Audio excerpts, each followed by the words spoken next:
All right, we're going to go ahead and get started. Again, my name is Christian Davies. I'm the Gene Jones Director of Public Programs at the Nevada Museum of Art, and we're delighted to have you here this evening for our final program in relation to the Victorian Radicals exhibition that's currently on view at the Nevada Museum of Art in Reno. The exhibition closes at the end of this month, so be sure to come on down, visit the exhibition one more time, or for the first time if you haven't seen it. A couple of bits of housekeeping. Again, use the chat feature throughout the entire talk to be able to ask questions or add comments, and use the Q&A feature, which you'll find at the bottom of your screen, to queue up any questions for after tonight's presentation. I'd like to extend a very heartfelt thank you to all of our generous sponsors who helped us bring this exhibition to Northern Nevada. We couldn't have done it without you, and we're very grateful for the ability to bring talks like this to our audience. Tonight, we're delighted to have Melissa Levington joining us. Melissa Levington, a founding partner of the museum and appraisal consultancy Curatrix Group, is a specialist in European and American fashion and textiles. Formerly Curator-in-Charge of Textiles at the Fine Arts Museums of San Francisco, she organized exhibitions involving art, textile, and fashion media ranging from contemporary glass to wearable art to the Dead Sea Scrolls. As a consultant, Melissa has worked with institutions such as the Los Angeles County Museum of Art, Denver Art Museum, the Textile Museum, the Chicago History Museum, and the Queen Sirikit Museum of Textiles in Bangkok. She also maintains a separate appraisal practice specializing in fashion and textiles. In addition to her museum and appraisal work, Melissa has co-authored 6 books and a number of catalog essays. She teaches fashion history and theory at the California College of Arts in San Francisco and is a trustee of the San Jose Museum of Quilts and Textiles in California. Melissa, how are you doing this evening? I'm doing well, Christian.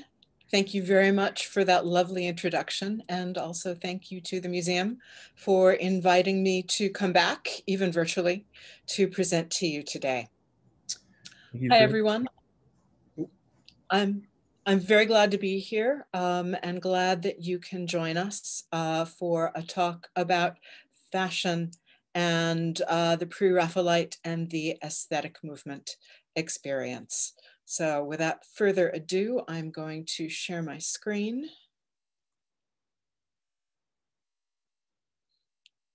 And here we go. The elevation of expressions of beauty above all other considerations was an abiding concern of the Pre-Raphaelites and the artists of the aesthetic movement. The solace that they took in nostalgia for a pre-industrial moment influenced both art and dress, which were tightly linked in this period. They were living through essentially the first industrial revolution, a period of enormous technological change. And so it's not surprising that they took refuge in visions of the past, often idealized visions of the past.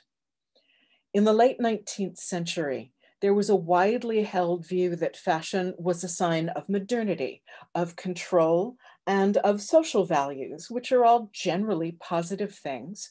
But despite that, more and more people began to believe that women's fashions were ugly, unhygienic, or both, and that something should be done about it. And there were 2 main schools of thought about what that something should be.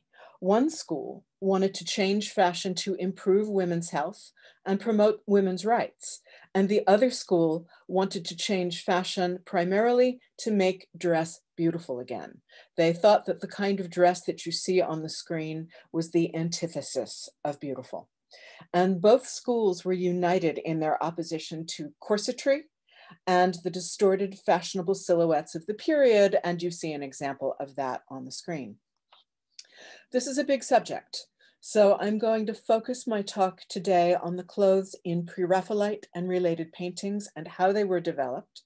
And the other topic we're going to look at is the influence of these artists and their followers on mainstream and niche fashion in the second half of the 19th century.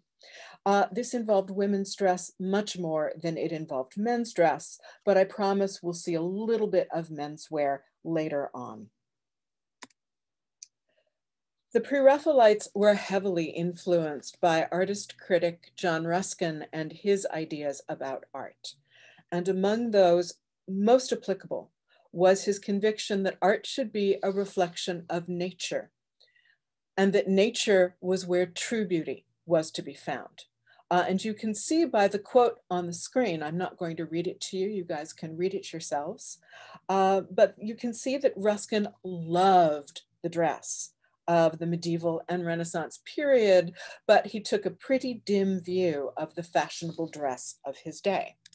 And just to give you a visual, this is what he was railing against. So looking at the dress on the left, you can see that the upper body was constricted through corsetry, as it was in the dress on the right, and the lower body was distorted with crinolines in the 1850s and 1860s, as you see on the left. A crinoline is a stiffened petticoat. Originally, they were stiffened with horsehair. From the mid-1850s on, they were stiffened with wire bands, known as cage crinolines. So it would really hold your skirt out in a bell shape, or sometimes a triangular shape, depending on the exact period. In the 1870s and 1880s, you had the bustle. That's an example that you see on the left, where all the fullness moves to the back, and it looks kind of like you're trailing a caboose behind you. Very unnatural, very distorted. So you can understand Ruskin's dislike. Following Ruskin and finding their passion in the art and literature of the Middle Ages, the Pre-Raphaelites essentially needed to figure out how to depict the body in a way that seemed both more natural, at least to them, and to costume it in ways that would bypass the dress of their own time, which they despised, and would also seem suitable for the places and eras and stories in which many of their paintings were set. So first, let's take a brief look at how some of those costumes were developed. On the left is Dante Gabriel Rossetti's first published illustration for the story of three ghostly spinners who appear to a pastor's son every night. They are the maids of Elfin Mere. Rossetti has chosen to dress them in a basic, long, T-shaped garment with flowing pleats in front. And it seems likely that he designed that garment drawing on a number of different visual sources. One of them may be indicated by the drawing of his wife, Elizabeth Siddal, on the right. She's wearing a wrapper, which is essentially a house dress or a robe, which would have let Rossetti experiment with realistic drapery effects because there she and the wrapper were in the house, and you can tell that she is not wearing the despised corset or crinoline under her wrapper. So her shape is relatively natural, always allowing for the pleats in the bodice and the gathering in the skirt. And you can also see that all three of those apparitions have her face and have her hairstyle. So that's one option. It's possible that he also used other garments that were in the household. Perhaps one of Siddal's nightgowns or one of his own nightshirts. You see a nightshirt on the right from the middle of the 19th century, and you see similar ideas about that front draping. We also know that Rossetti did a lot of research for costumes in his paintings and drawings, among things like 14th century church brasses and effigies. You see two examples on the screen, as well as some of the many books on historic costume that were published in the late 18th and early 19th centuries. And he copied the clothes there he saw quite carefully. Rossetti, Ford Madox Brown, and Edward Millet are known to have consulted Camille Bonnard's Costume Historique, first published in 1829. You see an example on the left. Rossetti owned a copy, and we also know that he lent it to Millet. Rossetti also consulted other published costume sources, including F.W. Fairholt's Costume in England, which covered the history of English dress up to the 18th century, and was first published in 1846, and also Joseph Strutt's A Complete View of the Habits and Dress of the People of England from the Establishment of the Saxons. That was originally published in 1796, but conveniently, it was reissued again in 1842, just a few years before the Pre-Raphaelite Brotherhood got themselves together.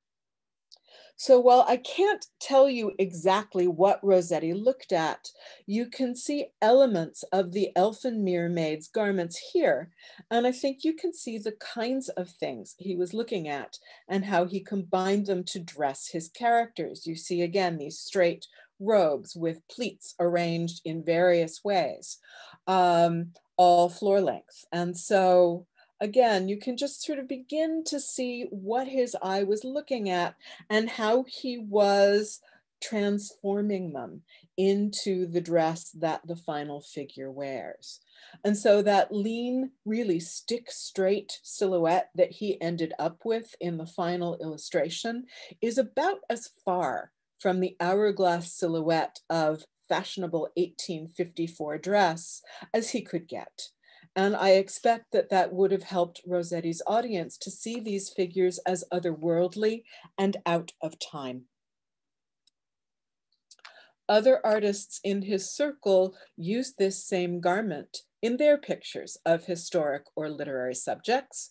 The example on the screen is a Burne-Jones painting of Rosamond Clifford. She was the mistress of King Henry II in the 12th century. And in this scene, she is confronted by Henry's wife, Queen Eleanor of Aquitaine, who popular myth recounted that Eleanor had poisoned Rosamond, although I believe that's actually not true. But it was a great story and a lot of people believed it, and it made a great subject for a painting. I suspect Burne-Jones borrowed directly from Rossetti for Rosamond's overgown rather than embarking on his own research because it's so similar to what is in the Maids of Elfin-Mere, but I don't know that for certain. But what does seem clear is that he copied Queen Eleanor's hairstyle directly from his wife, Elizabeth Siddal. Although period art and published illustrations were clearly important to the Pre-Raphaelites' desire to follow nature,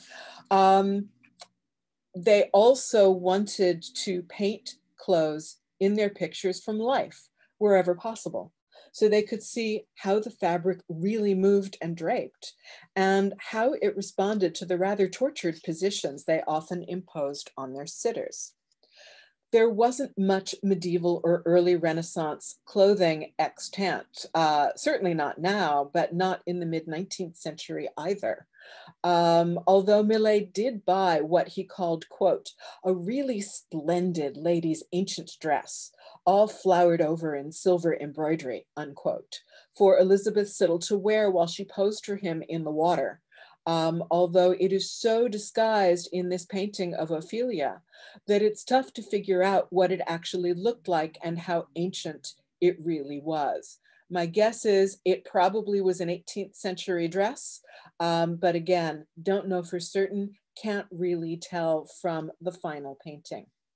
But this example aside, Millet and others often made their own costumes, or they designed them and had them made up by a dressmaker or by their models or by the long-suffering women in their family. So Millet may have referred to the materials for this dress in this very well-known painting of Mariana when he wrote to a friend that, quote, I am deep in the mystery of purchasing velvets and silk draperies for my pictures. The shopman simpers with astonishment at the request coming from a male biped, unquote. I guess it wasn't usual for single men unattended by a woman to walk into a draper's establishment and ask to buy some velvet. So Mariana is wearing a beautiful form-fitting blue velvet dress that's cut to resemble a dress of the 14th century called a cotardie, which was probably made by Millet's mother, who was plainly a woman of many talents.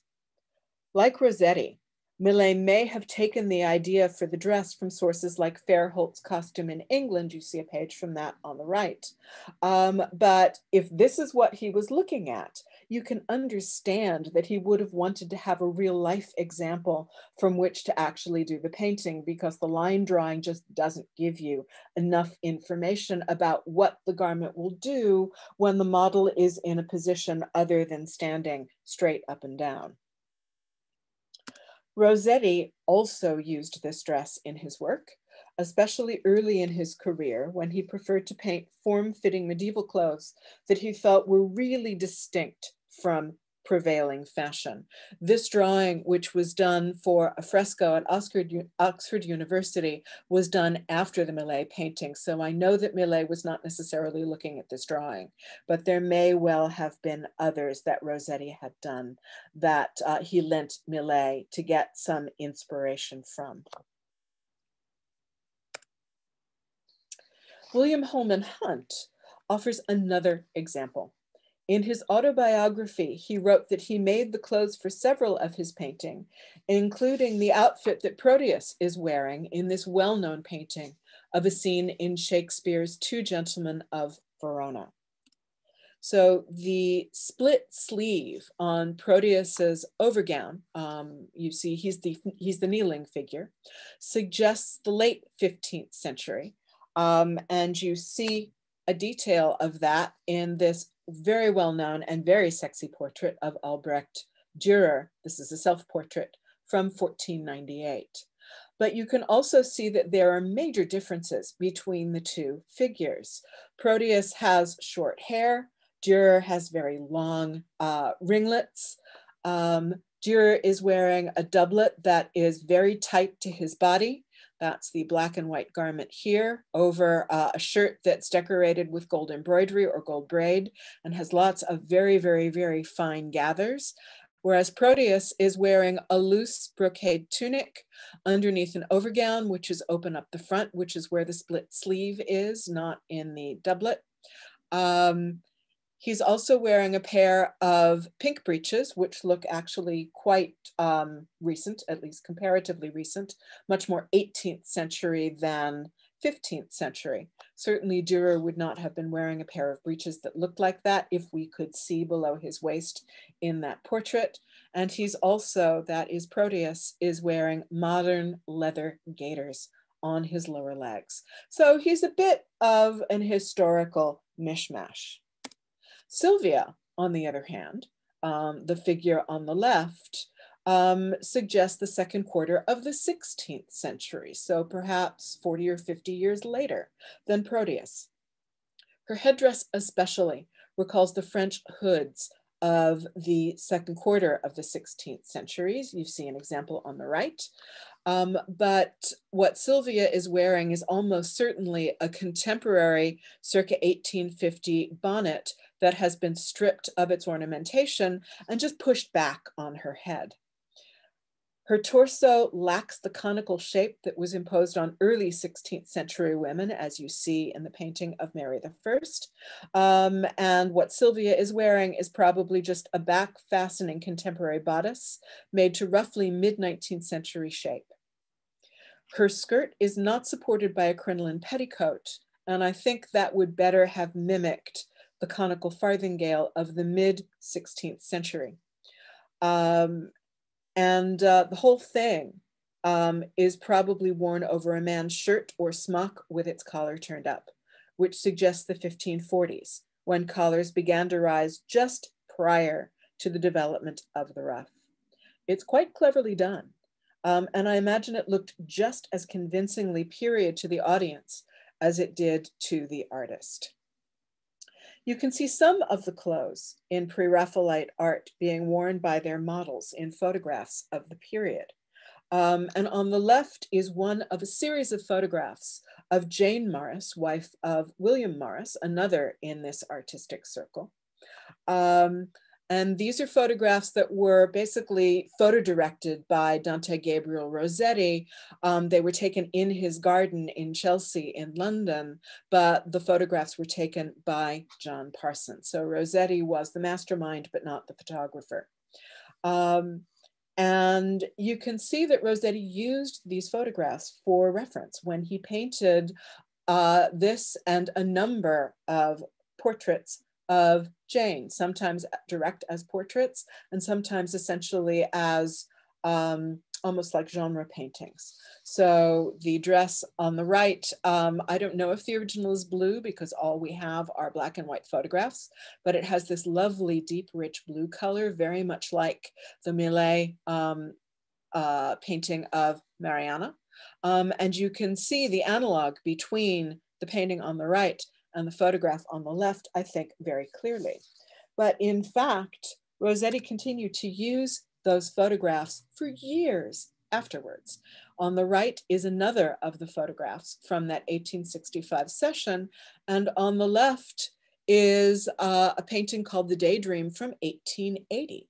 So 15 years on, Rossetti is still using these photographs as reference and inspiration.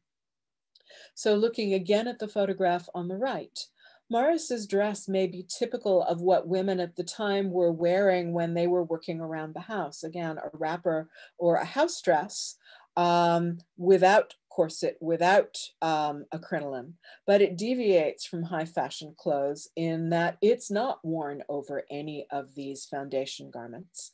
And that's perfectly acceptable for at-home wear, but I think few women in this era would have been comfortable going out in public without wearing the foundation garments under their clothes.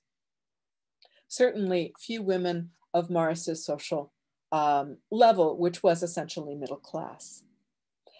I want to turn now to the fashion side of things and look at the intersection between Pre-Raphaelite and aesthetic art and philosophy and fashion.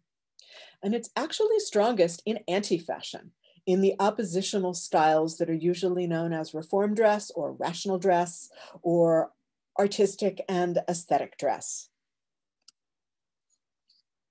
Much as the Pre-Raphaelites despised the dress of the 1850s, so too did early feminists of that era try to normalize the loosening or abandonment of corsets and the wearing of trousers in hopes of making women's dress more comfortable, more practical, and also furthering their political aims. They were campaigning for the vote. They were campaigning the right to keep their own money.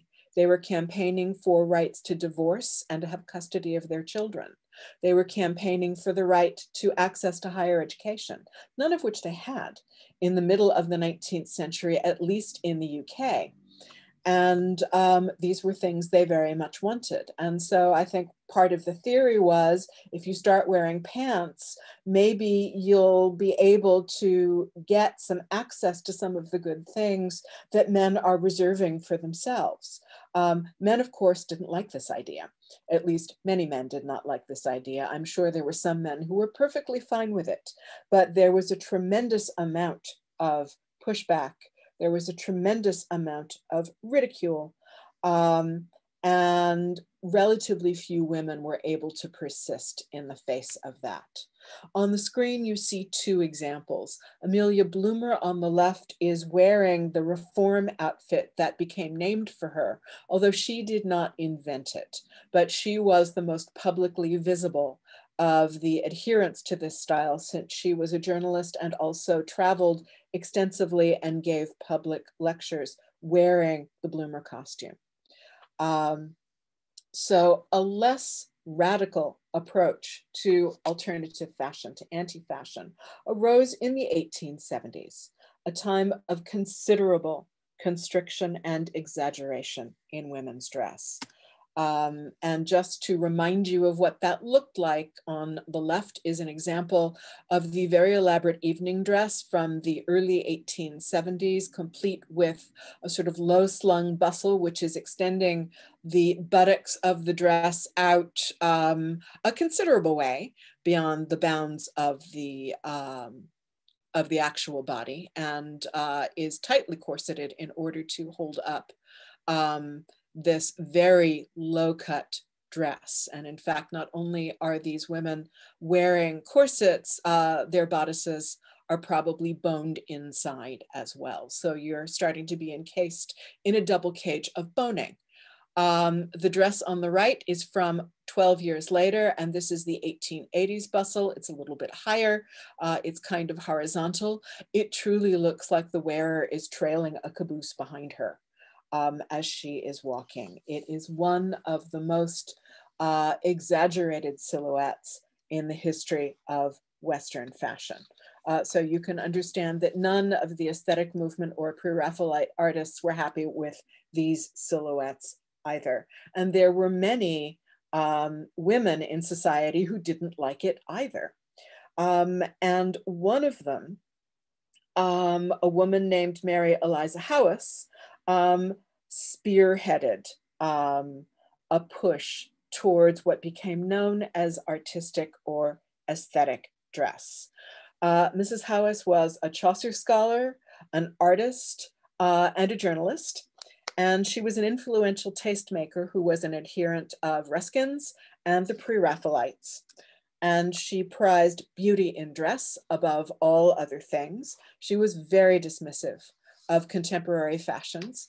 And she laid out her ideas in a book called The Art of Dress. You see a first edition on the screen. This was published in 1879.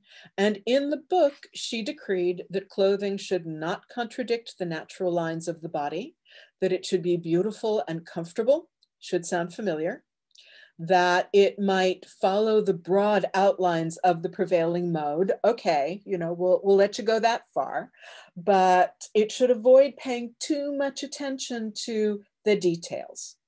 Her book also held out the beauty standards of the ancient Greece and medieval Europeans as models to be followed, and advocated the soft and artistic colors, what are sometimes described as tertiary colors, and which, along with white, were the opposite of the bright, harsh colors created by the new synthetic or aniline dyes that were first developed in the mid-1850s and which had really taken over in fashion by the time you get to the 1870s and 1880s. And you see just a couple of examples of what those colors looked like on the screen. So what the kind of artistic dress that Mrs. Howes and others advocated looked like can be seen in portraits like this one. This is G.F. Watts's portrait of Blanche Lindsay from 1877. She and her husband operated the Grosvenor Gallery, which is where a lot of Pre-Raphaelite and aesthetic artists showed for the 13 years of its existence. And she was an enthusiastic wearer of aesthetic dress. And so this is a real dress. This existed, and this is something that she wore. It's bronze green silk. It has both the general adherence to the era's bustle fashion. It's a very dark slide, unfortunately, at least on my screen. But you can see, I hope, the outlines of the bustle right around here. But it's also got Renaissance Revival puff sleeves trimmed with bands of embroidery, embroidery being very important to arts and crafts fashion. We'll talk about that in a few minutes. She's wearing a lace collar facing back here that recalls the kerchief of the late 18th and early 19th century, the neoclassical era, called a fichu. And also in her hair is a Grecian bandeau. So again, she's a hybrid of periods. One of the most famous depictions of the aesthetic dress of this era as actually worn is a painting by William Frith called Private View at the Royal Academy of 1881. This was intended to record for posterity the aesthetic craze in both art and in fashion. And Frith did not approve. He was an academician. He totally was not into this. So he's looking at it with kind of a jaundiced eye. But all the movement's most prominent adherents were portrayed. You've got Oscar Wilde sporting long hair and a prominent lily in his buttonhole. He's right here. You've got Ellen Terry and Henry Irving, a prominent theatrical producer and actress of the period right here. Terry is dressed fashionably in white, which is a very aesthetic color, but she's wearing just a little bit of lavender at her throat, also a little aesthetic touch. George du Maurier, who was not an aesthete himself, but he was skewering them all in the British humor magazine Punch. So let's take a slightly closer look. The group around Oscar Wilde includes two women who have their backs to the viewer. The one to the right is wearing a fashionable bustle, but the other in rose pink is wearing a dress with a pleated back, reminiscent of the 18th century robe à la française, also known as a sack-back dress. And in the 19th century, these were called Watteau pleats, after the 18th century artist. And they were quite popular in aesthetic dress. We will be seeing them again. People loved the sort of loose flowing pleats, although it looks like these are sort of attached as a separate panel across the shoulders, and that they may be completely separate from the way the dress is built. There's also a small boy facing Wilde, and he appears to be wearing a miniature version of the aesthetic dress for men that Wilde championed, and I'll talk more about that in a moment. Wilde himself, except for his hair and the flower on his lapel, is conventionally dressed.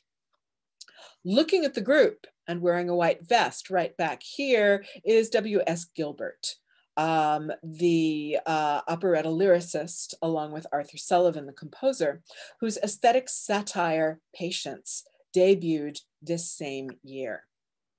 Moving to the left, this other group shows two women and another child, and they showcase, the women showcase two other distinct styles. The lady on the left in pale orange is wearing rational dress with soft but distinct gathers or folds in the bodice that extend below the waist. Her daughter's dress in dusty rose pink is similarly ornamented, and her matching hat resembles an 18th century mob cap. Their companion, the woman to the right, is in another well-known type of aesthetic dress with a highish, vaguely neoclassical waistline, slender silhouette, medieval revival puffed and slashed sleeves, and a large sunflower pinned to her bodice.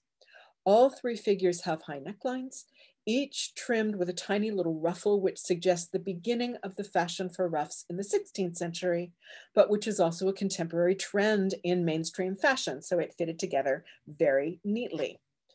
Frith's painting lets us see both the range of different styles that could qualify as aesthetic, but also its distinctive palette. The sage and olive greens, the yellows, the roses, the lavenders, the white, and the mushroom colors, browns and tans and fawns and beiges, and the way they were combined. So up to this point, I've focused on women's dress, but there's a tiny little bit I can say about men's dress, although relatively few adults wore it as far as I know. The menswear element in pre-Raphaelite painting that was easiest for Victorian men to adopt was knee breeches, which had gone out of fashion for day wear 60 years earlier, except for things like hiking and hunting dress, civil uniform, and court dress. And Chatterton on the screen is wearing a pair of rather astonishing purple breeches. This is an 18th century scene, painted, of course, in the mid-19th century. So I mentioned Oscar Wilde a moment ago, and Wilde was a self-appointed champion of the aesthetic movement, and he did an American lecture tour in 1882 as a warm-up for the American premiere of Patience.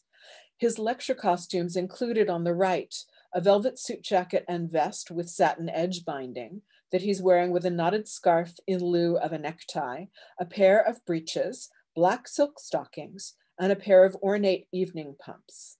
On the left, he's exchanged the velvet jacket and vest for a double-breasted smoking jacket, which is a typical item of upper-class men's leisure wear, especially in Britain.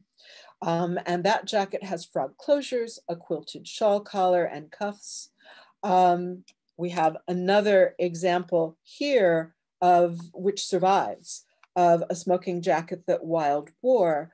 And you can see that it's maroon silk, floral embroidery in white cotton floss, not so far off from those purple breeches that Chatterton was wearing in Wallace's painting. The jacket has frog closures, and its style of embroidery also hints at an Asian connection, but which is more Chinese than Japanese, even though it was Japanism that had overtaken the Western world at this time. Wilde's long page boy hairstyle recalls the Middle Ages, and along with his languid pose, completes his attire. As I said, how many adult men actually dress this way is a matter of conjecture, but there was a significant craze for an 18th century style boy's suit in England and especially in America, starting in around 1885 with the publication of Francis Hodgson Burnett's Little Lord Fauntleroy. Burnett supposedly dressed her own young sons this way at the time, in this velvet suit with a cropped jacket, wide lapels, matching breeches, and an 18th century style shirt lavishly trimmed with lace. I can imagine most small boys, at least of my acquaintance, running screaming if they were faced with the necessity of wearing an outfit like this, but mothers were buying them like mad. But since Burnett supposedly came to this outfit on her own, I don't think she was necessarily influenced by Wilde, but she may well have been by aesthetic art. Like Mrs. Howes, Wilde was interested in women's dress, and in his capacity as the editor of the magazine Women's World, he gave occasional coverage to aesthetic dress, and one article called Shopping in London, published in November 1888, described Liberty's as the resort of the artistic shopper, and indeed for many women wishing to wear aesthetic dress who didn't want to make it themselves, Liberty's was the place to go. Here is the exterior of the store in about 1910. This was opened by Arthur Lazenby Liberty in 1875 as Liberty's East India House. Initially, the store sold only Japanese silks in a whole range of aesthetic colors, but it soon branched out into other goods from other Eastern countries and decorative arts as well. Liberty also began to import undyed fabric to be dyed in England in its own special range of colors, and you see an ad for that here. In 1884, Liberty's opened a dress department presided over by the architect E.W. Godwin, married to Ellen Terry, who also designed furniture for the company. The dresses were custom made, and if you were unable to get to London, the company would supply you by mail order. They had a line. They put out a catalog, they would send it out to their client base, and you could just order from the catalog, and then the dress would be made to measure for you. So it's essentially just like going to a dressmaker, but Liberty, or a couturier, but Liberty specialized in clothes like this. The artistic dress that was designed and made at Liberty was characterized by combinations of Oriental and historical elements, including the classical world, the Middle Ages, the 18th century, and the Near and Far East, and it looks a lot like what you see in the paintings. The 18th century, and particularly the loose pleated dresses known as sackbacks or robes à la française in the 18th century and Watteau gowns in the 19th century, were especially popular early in the firm's life. This silhouette had appeared in fashion in a more exaggerated form around 1867, as you see in the Monet painting on the right, when the crinoline became flat in front and pushed all the fullness to the back. And when it was worn with a loose jacket, as you see here, the resemblance to the 18th century analog, which you see on the left, is considerable. You see dresses with Watteau pleats in a variety of paintings, in addition to the fifth private view. I just pulled one example for you. This is Burne-Jones' Laus Veneris, which depicts a scene in the medieval Venus and Tannhäuser legend. And this obviously is the garment with Watteau pleats. In one of the images from the series of photographs of Jane Morris from 1865, we see her dress draped very loosely in the back. So this might also have served as a model, but there were also plenty of genuine 18th century dresses still extant at the time. And in the 1870s, there was a bit of an 18th century revival for a different style of dress going on in high fashion. But by the 1880s, you start seeing bateau pleats in fashionable garments, especially on tea gowns. So tea gowns are the fanciest and most formal of the dresses women wore around the house from the 1870s into the 20th century, and they lent themselves really well to aesthetic styles. They were intended to be worn at tea time, roughly between 5 p.m. and 7 p.m. And at first they were loose, comfortable dresses that could be worn without a corset. So a woman could enjoy a couple of hours of blessed relief from constriction before she squeezed herself into her dinner clothes. Later on, they became more formal, and some of them acquired boned lining. So they held you in a little, but not as much, I think, as if you were tightly corseted. And those were then eligible for maybe a quiet dinner at home. And some younger and more daring women, especially Americans, actually wore them out in public, but I think most women likely wore them primarily at home. So tea gowns were characterized by loose drapery front and or back. And one popular book entitled The Cult of Chiffon describes them as, quote, flowing garments of beauty, unquote, and links the wearing of such dresses to the aesthetic movement's love of art and beauty.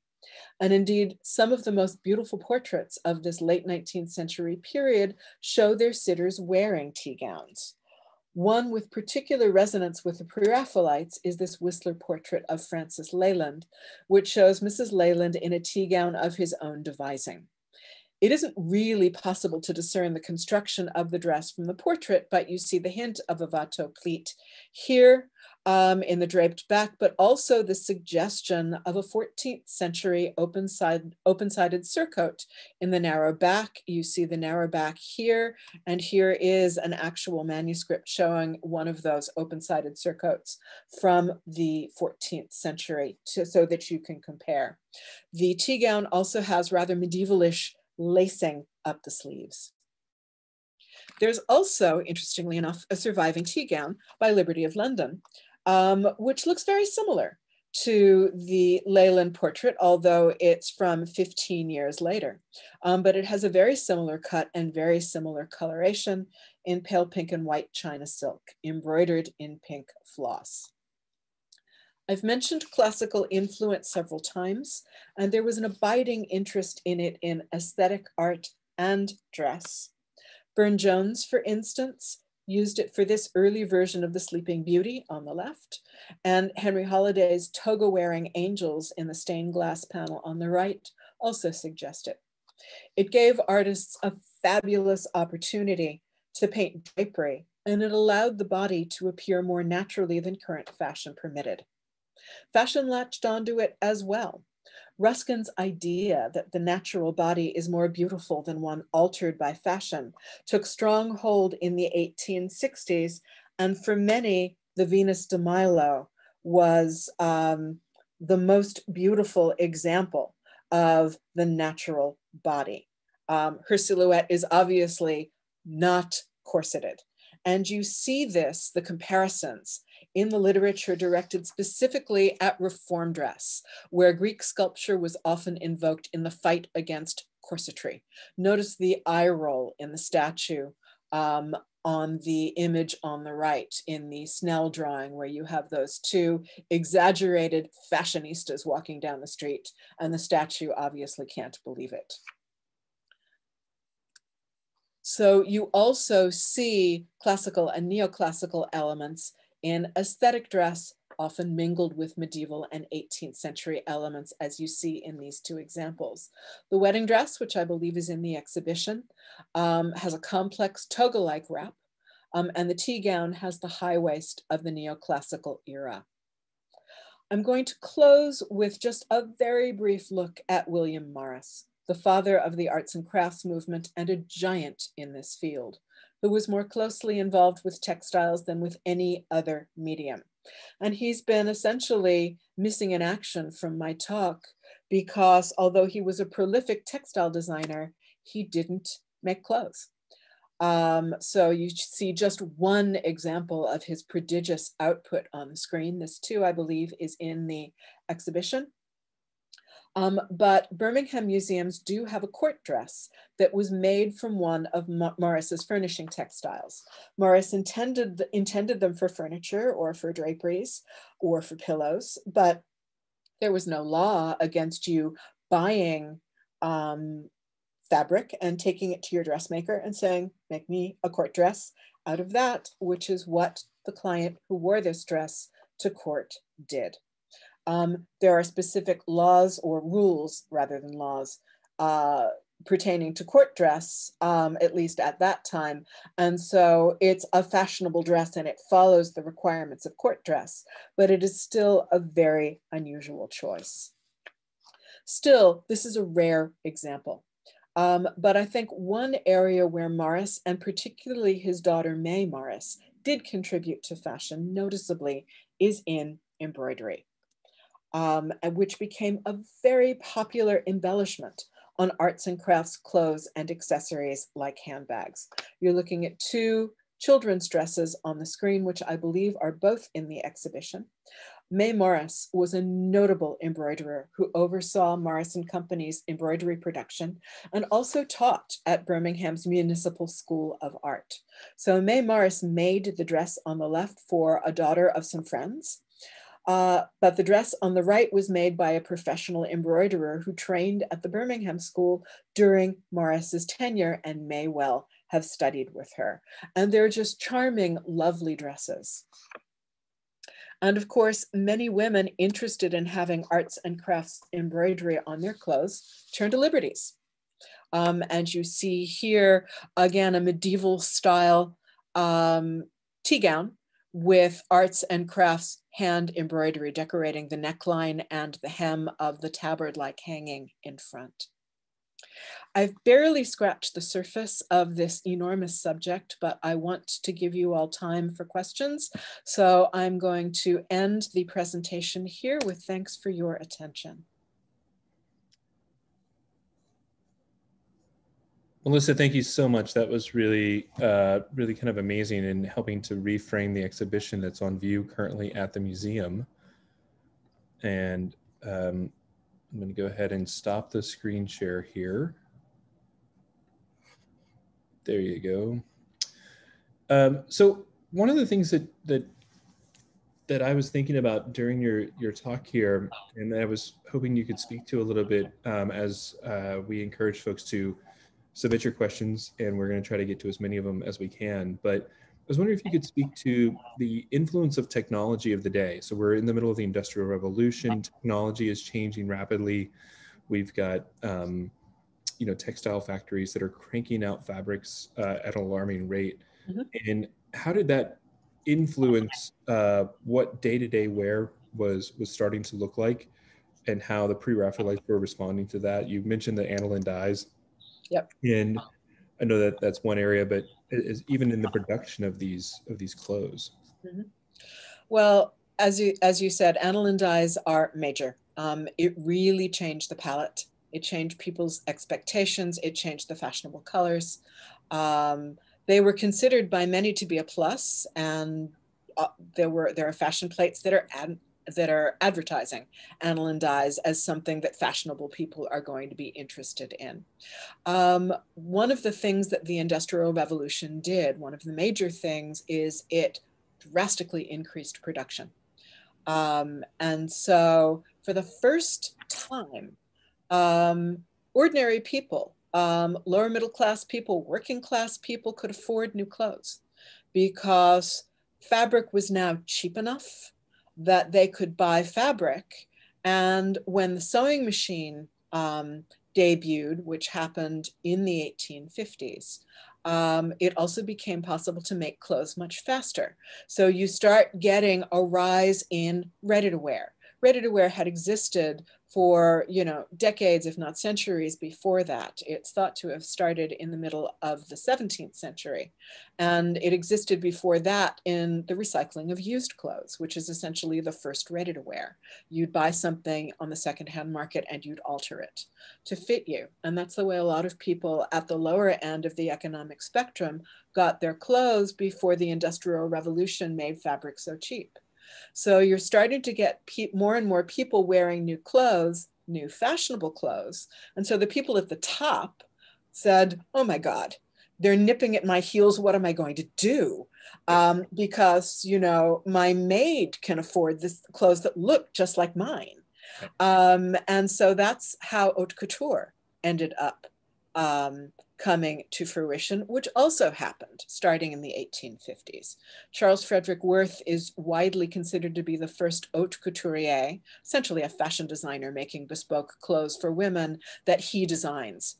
He opened his doors in 1858. So it's all kind of coming to a head in the 1850s as all of these changes are really kind of settling in. So that leads perfectly into a question from Lena, which Lena asked, what do you think represented the downfall of the death? Like, what was the shift as we moved out of this aesthetic movement in fashion? In how did society respond and decide to move on, or when did they decide to move on? Well, fashion tends to be an evolution, and it's slow and it's cyclical. So I think that I don't know that society decided in any collective way, but I think that what does happen with styles is that they get exhausted. Right.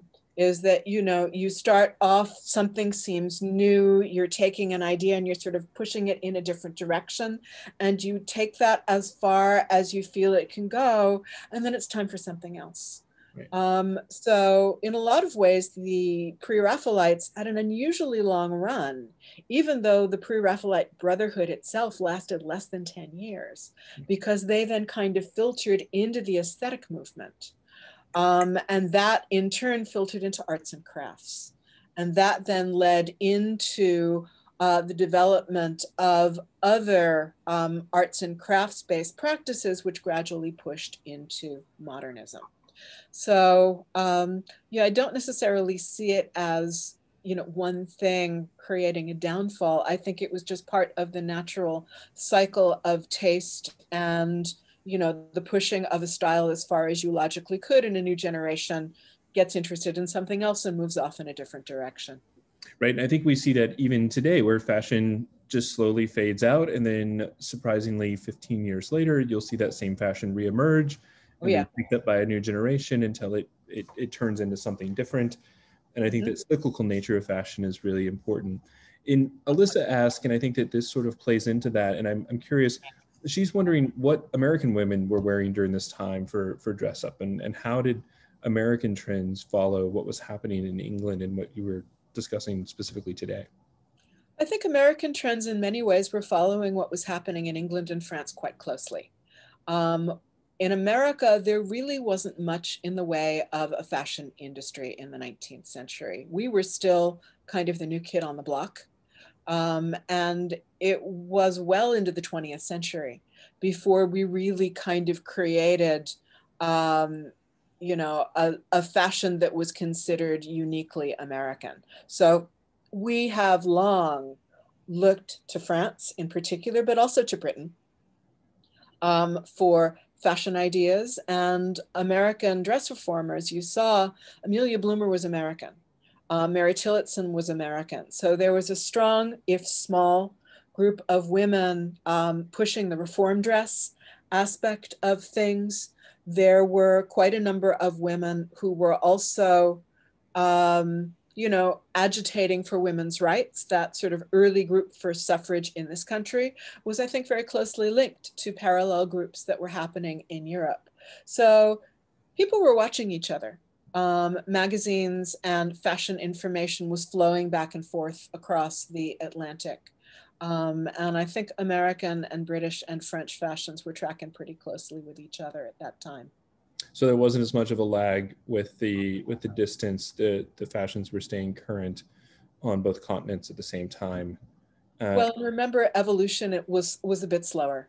Right. It had speeded up considerably, but you know, still fashions weren't changing every other week, Right. as they are these days Right. sometimes. So, Very true. you know, and so the cycle wasn't as fast.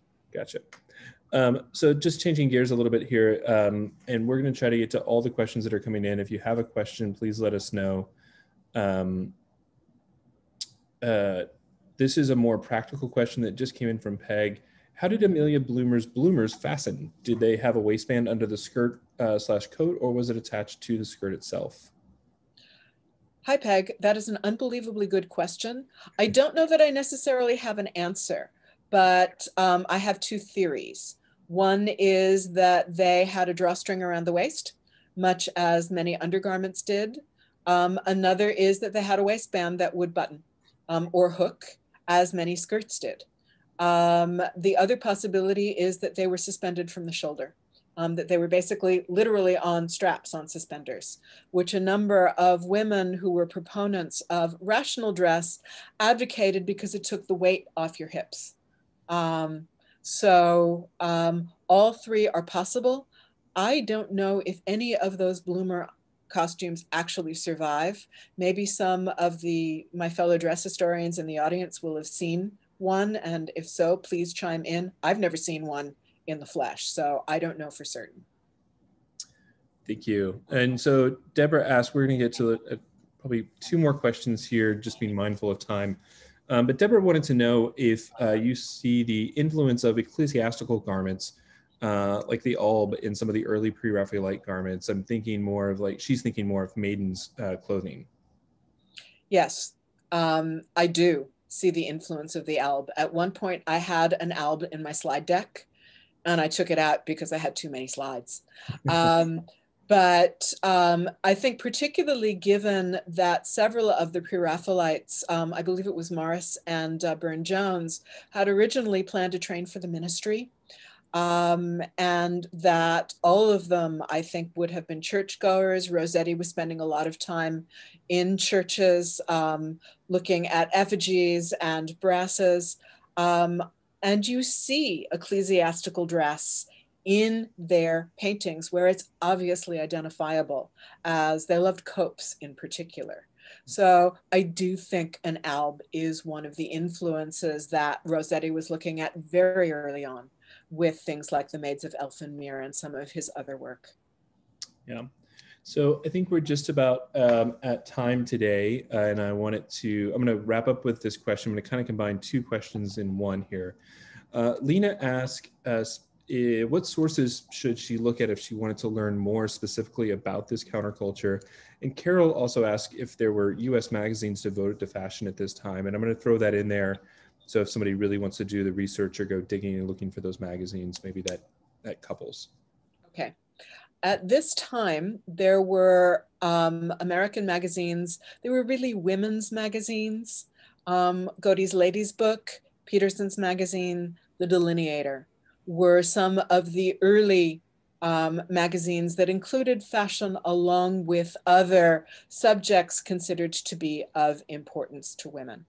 And things like the early commercial pattern industry came out of those publications. And they used to publish patterns as well as fashion plates. And many of the fashion plates were derived from plates that were actually being produced in Britain or in France, and then they crossed the Atlantic and basically got, repurposed without credit. Stealing in fashion is nothing new. Starting in 1867, Harper's Bazaar, the first dedicated American fashion magazine, started. So partway through our period. American Vogue didn't start until 1892. And that was that's sort of the second oldest American fashion magazine. To answer the question about sources, certainly the exhibition catalog for this exhibition, a catalog that was produced by my former colleague Lynn Federle-Orr about 8 years ago for an exhibition called The Cult of Beauty at the Legion of Honor, and for which I did an earlier, slightly different version of this talk. is also a good source for information about and imagery of this period. There's a wonderful book by Patricia Cunningham called Reforming Fashion, which talks specifically about reform dress and aesthetic dress, and looks very much at how the art and how the politics and the organizing were intersecting with what was going on in fashion. So I can highly recommend that book. There's a much earlier book by one of my teachers, Stella Mary Newton, called Health, Art, and Reason, which also, long out of print, but you can probably find it on eBay, which also looks at material like this. These days on the internet, there are all sorts of stuff now in archives and available. So look at the Internet Archive, look at Google Books, look at HathiTrust, and you can actually find some of the original publications. You can find the costume books. Bonnard is on HathiTrust. There's a beautiful color example that's in Harvard's collection that was scanned.